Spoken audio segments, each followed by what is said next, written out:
Hey, I, Zak Wolf, have recently got another idea for another vlog about home movie history. I noticed that for a while, since the mid-1990s, when digital technology began to be incorporated into video cameras, they began to often come with video effects you could apply to your footage. This was originally before computer video editing became easily available to the consumer, and they knew people may want to spice up their home movies. But the problem was, many of these in-camera video effects could often be pretty tacky. And if you record video footage with any of the effects on, it's permanently burned into your video. You can't remove it later.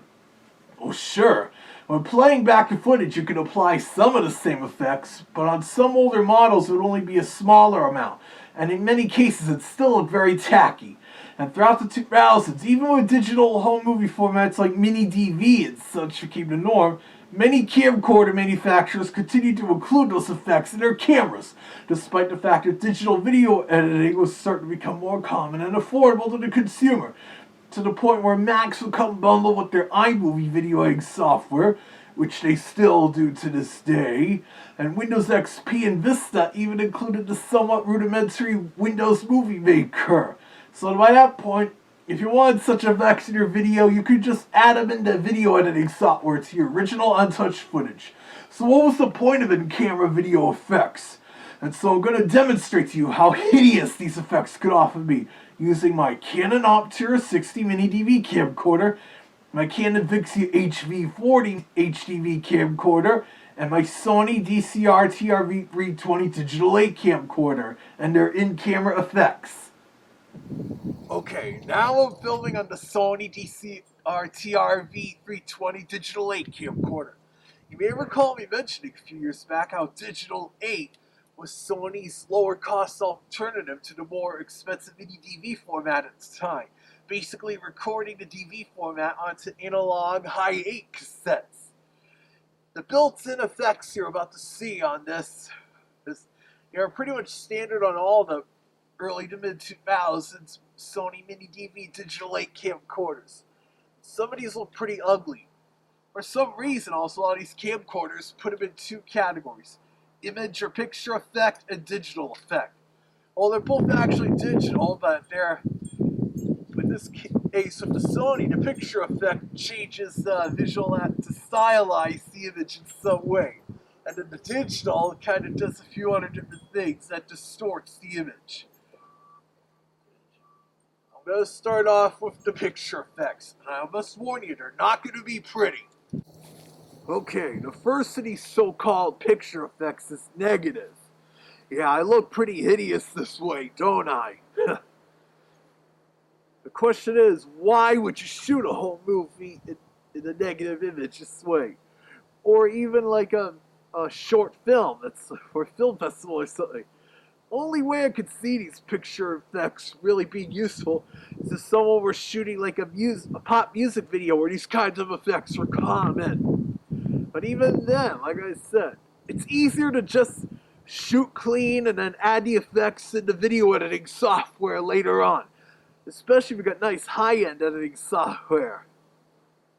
Next up is sepia. For those unfamiliar with what sepia is, in the early days of color movies and television, sometimes black and white stuff could have a sepia filter applied so that it looks more visually interesting with the brownish tint. Or, if you're one of those that's still nostalgic over black and white, the camcorders would also have a black and white filter you can apply. If you're shooting some kind of retro thing, this might be handy. But again, I recommend you just save applying a monochrome filter for the editing stage. Because what if you're during the shoot, there's something out of the ordinary or whatever that appears, like say a UFO or whatever. You'll definitely want the footage of it raw and untouched so you can send it to the news shows and whatnot. And there's also a solarized filter that gives you that grungy kind of music video look. There's also a slim effect that stretches the image up, cutting off the top and bottom for a weird, slimmed up look like this. Older Canon camcorders also had this effect that they claimed was a 16:9 mode to cut off the top and bottom so you can stretch it out in the editing or use an anamorphic lens or whatever. This Sony camcorder does have a fake 16:9 feature where instead of stretching it like Canon does, it just puts the black bars over the top and bottom as I showed you before. And it's also got the opposite, a stretching effect that does it horizontally, cutting off the left and right. Again, I'm not sure what the point of these effects are. And here's the pastel effect, which, as the name implies, makes everything look kind of like some kind of painting. The only thing I can see this effect being used in is like a few brief shots in an 80s style pop music video. But again, it's better to just wait until you're editing the video in professional video editing software to add these effects. There's a mosaic effect, which is like a full screen version of those pixelated things they use in news programs and whatnot to blur out criminals and witnesses' faces. Or it also looks like if you use the digital zoom on some camcorders, that extends the natural optical zoom but just digitally blows up the image until it looks something like this. Alright, now we've finished up with the picture effects, and now to move on to the digital effects that don't just simply visually stylize the footage. The first one is pretty pointless. It's a still effect. Still is pretty pointless. All it does is just freeze frames when you push the button, so all it records is just that still image along with the audio. There's a flash effect that just slows down the frame rate of your footage, so you can move like stop motion or like a Japanese anime character or something. The Luma feature is pointless, because all it does is imprint the darkened stuff that was in the view of the lens at the time you applied the effect. See, my arms are both right here. I just did that to show off how stupid this effect is. And there's also a built-in trail effect, which admittedly does look kind of cool, but it's not a very useful effect. And if your computer video editing software has a trail effect included, then there's no point using the built-in trail effect in the camcorder, except for demonstrations like this. Then there's the slow shutter effect, which is basically like Flash, but adds a slight motion blur between the frames. A lot of video editing packages would include effects like this already, so you don't have to use the one built into the camcorder.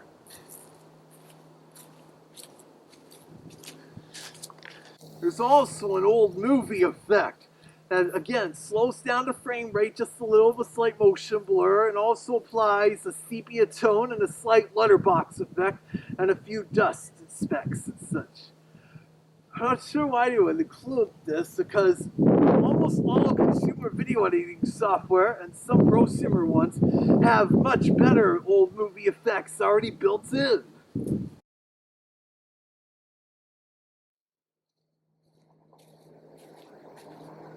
And it's got a built-in fader as well to fade in the image when you're starting to, and then fade it out when you stop. This is a pretty useless filter if you've got video editing software transitions built in. Many older digital camcorders like this would have a built-in title utility, which is pretty useless because it just permanently stamps blocky-looking text right onto the video footage. It's especially useless if you're using video editing software, because you can make much nicer, smoother titles on that. Now I will demonstrate the built-in special effects on the Canon Optura 60 MiniDV camcorder. Unlike the Sony Digital8 I used before, this one has true 16:9 widescreen, so I enable that. Pretty much all the Canon MiniDV camcorders aimed at consumers and hobbyists in the mid to late 2000s were like this. And they all had the same effects as well, so I'm going to show them off here. The image effects on Canon's camcorders were different from the picture effects on the Sony camcorders. They would slightly modify the color and such. This would be handy, like if it were a kind of an overcast drab day and you want to brighten up the colors a bit or something. Like the vivid effect seen here. But usually it would be easier to just shoot it raw and then apply the effects in the post-production stage. Because then you can make it look kind of neutral and whatnot. Make it look better compared to what the built-in effects on the camcorder could do. Even though back in the 2000s, Windows Movie Maker didn't have built-in color correction or whatever features. But I assume it's all the weird, useless built-in effects that you want to see. Like the fader effect that manually fades the footage, the image in and out when you're starting and stopping the recording, like this.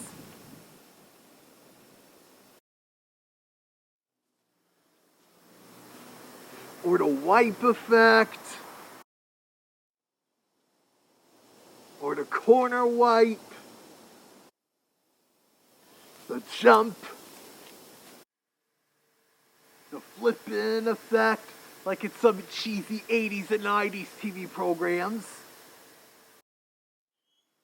The puzzle thing. And it's really puzzling why they would include such an effect built into the camcorder. Har har. The zigzag thing. The beam effect, which would be kind of useless in a regular home movie or an amateur film. And the tide effect. So just mentioned. The fader utility is really useless if you've got video editing software with transitions built in. Now I will demonstrate the visual filters. Some of them are pretty similar to on the Sony camcorder you saw, like this black and white effect. And it's got a sepia effect as well. Although such an effect like this may be useful in a flashback sequence in the old days. But again, you're better off adding it in the editing stage. And there's the art effect that makes it look like a painting come to life. And this too has a mosaic effect. Help! I'm trapped inside this 3D ball! Yeah, this is a pretty pointless effect they included. I can't imagine why a still ball like this would be useful for a home movie. Now I'm stuck in a rotating three-dimensional cube!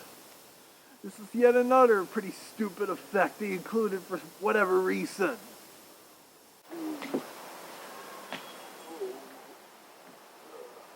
I don't feel so good.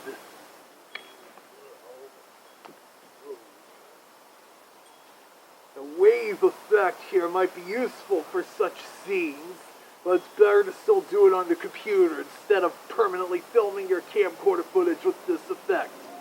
So here's a weird color M effect. A lot of consumer videoing applications didn't really have this, unless they have more than one video track. This is more common in like prosumer professional applications too. But even so, you're still better off like not using this effect in the camcorder anyways.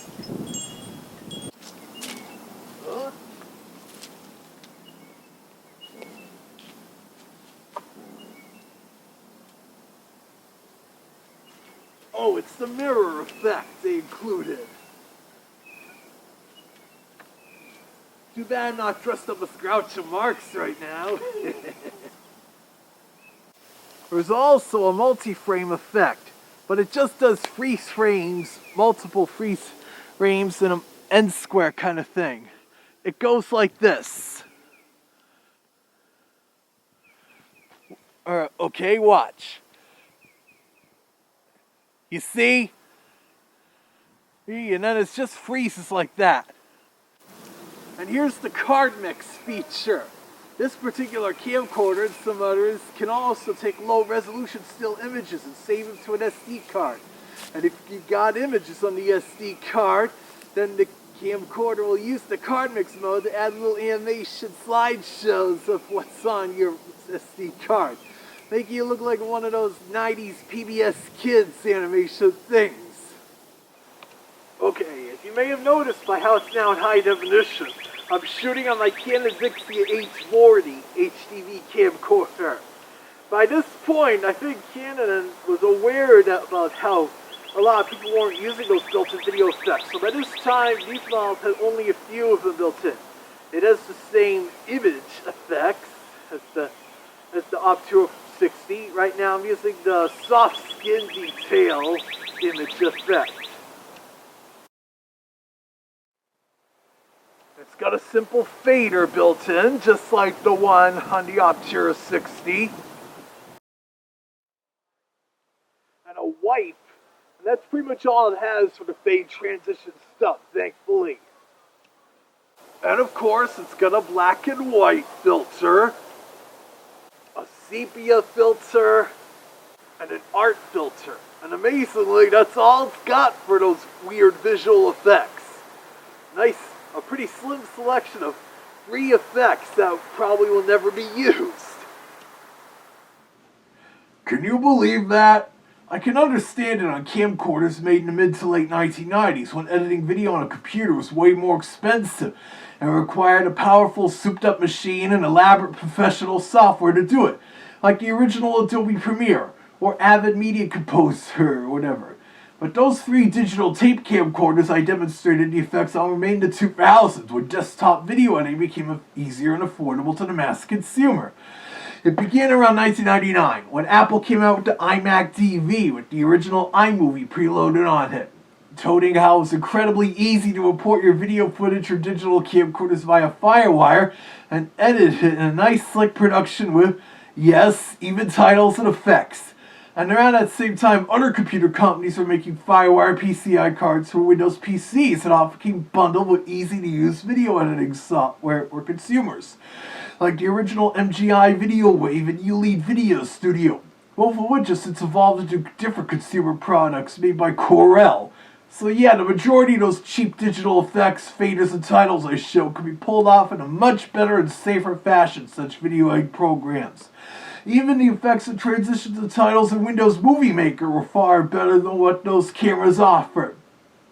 And the more recent camcorder models, like the Canon Vixia HV40 from 8 years ago I usually use, seem to be getting better at losing the in-camera effects, despite still including a couple of simple faders and those garish video decoration features. Because they probably got aware of how digital video editing is more commonplace these days, and you can apply such effects in post-production without having to ruin the original raw footage. Thanks to non-destructive, non-linear editing techniques, heck, even Canon's last consumer or MiniDV camcorder here, the Canon Vixia HV40, as you saw, it only includes 3 digital effects. Oh, and there's also how smartphones, like the tablets, have become a popular device for recording home movies, like my iPhone SE 2nd generation here. And Apple was smart, making it so you don't add such lame effects to the footage you're shooting where you can use such filters in the still photograph mode. I don't get why Apple still offers that in the camera feature, when you can add those filters and such after the shoot in the Photos app, then remove them later. And regarding video effects, there's also decent video editing software available for mobile devices, like Apple offering a version of iMovie for iOS. While many will find this convenient, I rarely do that, as I'm still old-fashioned, and I like to import and edit my footage on a computer, even if I shoot my video on the phone. And in fact, it's factors like these that led to consumer camcorders being virtually non-existent nowadays. So now people can shoot very nice looking HD footage on smartphones, tablets, and digital still cameras.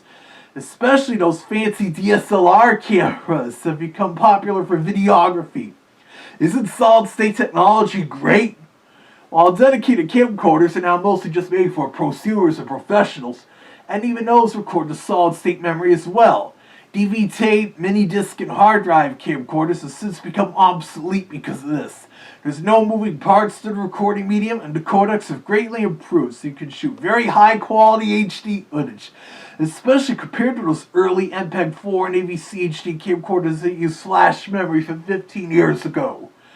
Well, anyways, I hope you liked that little demonstration. So keep watching this channel as always to see what I do next, now that spring's coming.